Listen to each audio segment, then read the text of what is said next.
আরেকবারে জিজ্ঞেসে, চাচা আগে তো মাশাআল্লাহ সরকারি চাকরি টাকরি করছেন, বেতন টেতন পাইছেন, চলছেন বুঝবো তো, ওহন কেমনে চলে? কই লাইট আছে, কেমনে চলে? কেমনে চলে?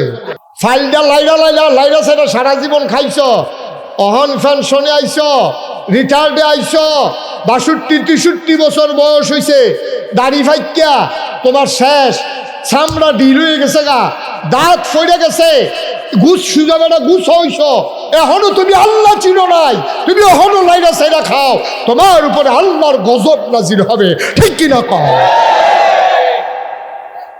তুমি এখনো লাইরা সাইরা খাওয়ানোর অভ্যাস তোমার গেছে না, তুমি কি মুসলমানের সন্তান রইছ?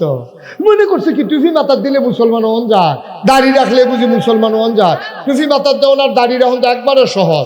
আপনি 20 টাকা দিয়ে একটা টুপি কিনে লাইবেন, মাথার দিয়ে আটবেন। এখন বাংলাদেশে যদি সব হিন্দু টুপি মাথার দিয়ে আটে, আমরা কি কিছু কইতাম ফরা? 20 টাকা না লাগে। আর দাড়ি এটি তো না কামাইলে বড়, এটা লেগে কি ওষুধ খাওয়ান লাগে না, টেহা খরচ করান লাগে, আরো টেহা বাঁচে না।